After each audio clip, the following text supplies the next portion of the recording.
Tetris é o jogo que revolucionou a indústria dos games, mas será que o filme do Tetris vai revolucionar a adaptação de jogos no cinema? O filme consegue pegar uma história que é basicamente sobre burocracia e política e transformar num thriller de drama e ação divertido pro público em geral, não apenas pros fãs de videogame. E se você não sabe do que eu tô falando, fica comigo até o final desse vídeo para entender melhor essa história. Lançado recentemente pela Apple TV, o filme Tetris é um drama biográfico que conta a história de criação do jogo do Tetris até o seu licenciamento e batalhas legais para comercialização mundial, vindo a se tornar posteriormente o jogo mais vendido da história. Mas primeiro vamos deixar claro que Tetris 2023 é um filme e não um documentário sobre o jogo. Ele é um filme histórico baseado em personagens e fatos reais, mas que teve liberdade criativa para inserir cenas de drama, ação e perseguições que não condizem com a história real. Até existe um documentário sobre o Tetris que dá para conferir aqui no YouTube, chamado Tetris From Russia With Love. Mas mesmo tendo fator ficcional, Tetris consegue trazer referências gráficas aos videogames sem deixar o filme infantil ou com fanservice demais. Como por exemplo Pixels, aquele filme com Adam Sandler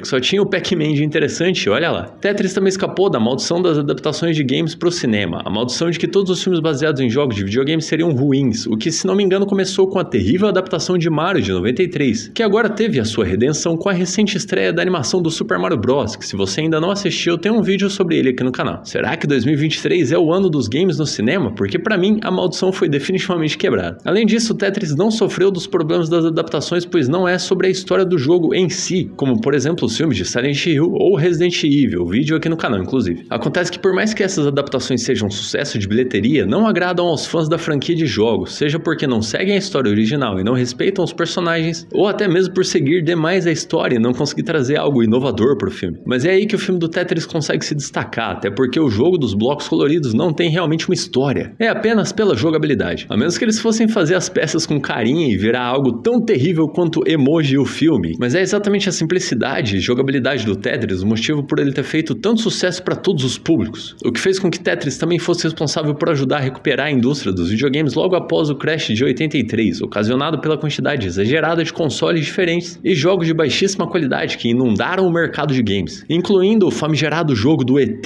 da Atari, que até hoje tem cópias enterradas no deserto. Sem brincadeira, eles enterraram mesmo. E se você quiser entender um pouco mais de como foi essa história, eu indico aqui Videogames, o filme, de 2014, que é um documentário excelente sobre a história dos jogos eletrônicos. E que por mais que seja um documentário é divertido, vão por mim. Mas Tetris foi um sucesso porque ao contrário de outros jogos que focam no público jovem, ele não tinha apelo infantil e com isso conseguiu fazer sucesso entre todas as faixas etárias, resultando até mesmo no famoso efeito Tetris, que é um efeito viciante que ocorre quando a pessoa passa tanto tempo no jogo que começa a visualizar as peças em todos os lugares, como os prédios e prateleiras, conseguindo vê-las até de olhos fechados, causando às vezes um forte desejo de encaixar objetos do mundo real e organizá-los como no jogo. E essa diversidade de público-alvo reflete diretamente no filme, que não é feito apenas pro fã de videogames, ficando naquele limiar entre uma história biográfica e de ficção, sendo um filme muito divertido para ser assistido por qualquer um como simples entretenimento ao mesmo tempo que explora assuntos complexos e conta um trecho muito importante da história da humanidade, trazendo jogos não apenas como um produto, mas como parte da sociedade moderna e da evolução tecnológica. Eu diria até que esse é um filme que poderia ser facilmente indicado ao Oscar, tanto pela importância histórica do jogo, como pelo retrato da sociedade e embates políticos da época, quanto pela qualidade geral do filme, porque galera, é um filme muito bom. Mesmo eu tendo certeza que isso não vai acontecer devido à rivalidade entre a indústria do cinema e dos jogos. E caso você esteja se perguntando, não, o filme não foca apenas no jogo em si, mas sim na história das pessoas envolvidas e da burocracia sobre patentes, direitos e royalties. O enredo segue a história de Hank Rogers, um desenvolvedor de jogos que mora no Japão e que em 88 participou de uma exposição de jogos em Las Vegas, onde descobriu o Tetris e ficou vislumbrado com o jogo. Ele viu a oportunidade de comprar a licença para sua própria empresa e posteriormente comercializá-la no mercado japonês para a Nintendo. Nintendo essa que também está muito bem retratado no filme, representado por um senhor de idade, mas que parece manter o espírito jovem. Eu não conseguiria pensar em uma representação melhor da empresa, não mesmo. E logo depois disso, Hank entra em negociação com a empresa Mirrorsoft, de Robert Maxwell, que é a proprietária dos direitos de venda dos jogos nos Estados Unidos e na Europa. E a Mirrorsoft, por sua vez, conseguiu acesso ao Tetris através de Robert Stein, uma espécie de caçador de jogos em potencial que buscava comprar jogos baratos do leste europeu para comercializar para o resto do mundo. Parece uma história muito chata, mas é aí que temos o principal conflito da história e a parte verdadeiramente interessante do filme. O desenvolvedor do jogo Tetris e detentor dos direitos, Alexei Bajitnov, criou o jogo em 84, quando trabalhava como programador da União Soviética. Então, consequentemente, o jogo não era de Alexei, e sim uma propriedade do partidão. Assim como tudo produzido no território território russo daquela época. A versão original, criada por Alexei, era muito mais simples, sem interface gráfica. Então era só código monocromático, até ser adaptado para PC da IBM e se transformar em bloquinhos coloridos com um cenário russo. Nisso o jogo se popularizou rapidamente pela Rússia, sendo compartilhado por disquetes e quase destruindo a União Soviética, como dito por um membro da KGB em tom de brincadeira mais tarde na história. Será que foi brincadeira mesmo?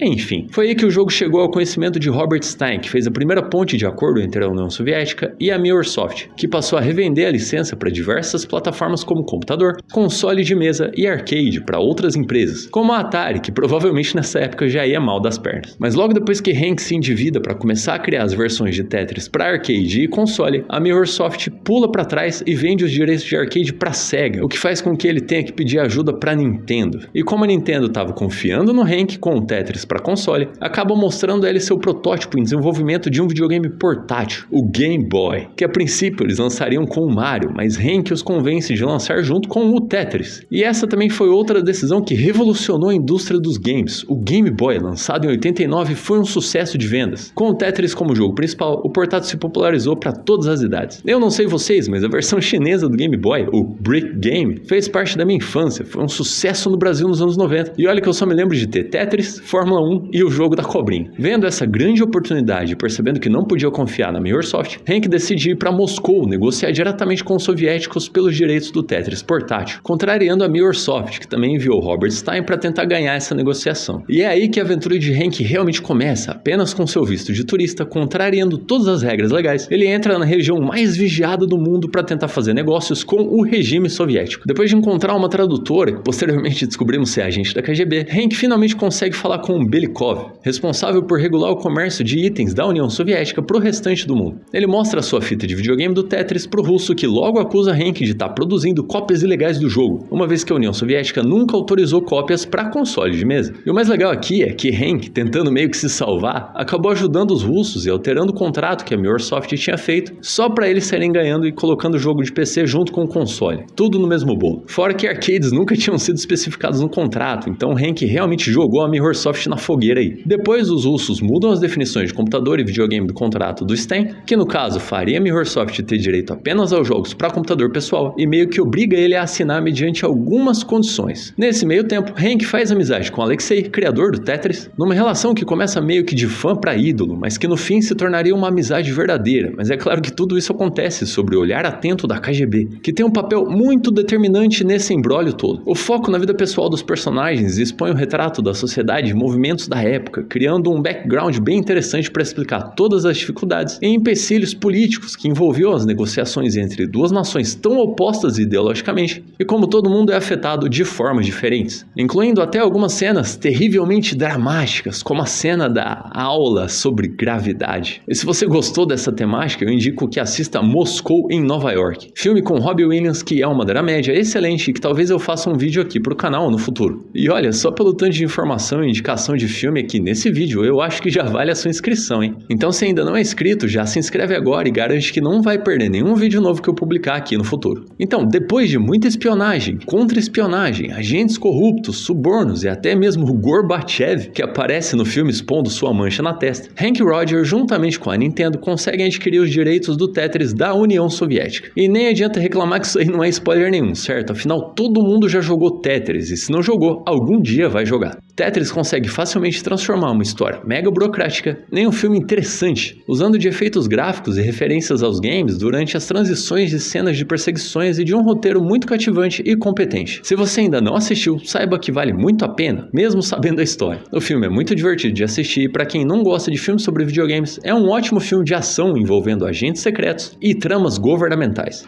Então, respondendo a pergunta que eu fiz lá no começo do vídeo, se o filme do Tetris conseguirá revolucionar o cinema, assim como o jogo fez no passado? Bom, o filme do Tetris, por si só, não estabelece um precedente tão grande para os filmes de adaptação de jogos para mudar, sozinho, o cinema de adaptações de jogos. Porém, se levarmos em conta o recente lançamento de Tetris que aconteceu muito perto do estrondoso sucesso que foi o filme do Mario, e um pouquinho depois do término da primeira temporada da série de The Last of Us, eu acho que sim, ele tem um papel muito importante aqui. Porque enquanto Tetris é um filme histórico sobre videogames, Mario é uma adaptação em animação para um público bem definido, e a série, embora também tenha tem uma adaptação direta da história do jogo, consegue abrir um caminho que os dois primeiros não conseguiriam. Então, eu acho que a junção dessas 3 obras, pela época em que foram lançadas e pela repercussão, formam uma base de confiança muito sólida para os investidores de Hollywood se sentirem confortáveis em investirem cada vez mais em adaptações de jogos, já que já temos provas mais do que o suficiente de que o negócio é rentável. Querendo ou não, a garantia de investimento certo é o que faz com que alguns filmes recebam mais orçamentos do que outros, como eu falei lá no meu vídeo sobre o filme do Máscara e sobre por que ele nunca aconteceria nos dias atuais. Então talvez no futuro a gente tenha muito mais variedade de filmes relacionados aos videogames graças a esses lançamentos na primeira metade de 2023. Quem sabe não estejamos vendo os pilares que fundarão uma nova era de adaptações de jogos no cinema, parecido com o que foi a era das adaptações de quadrinhos? De uma coisa eu tenho certeza, se forem todos bons como esse filme do Tetris, eu vou falir de tanto ir no cinema. Muito obrigado por assistir até aqui e até o próximo vídeo.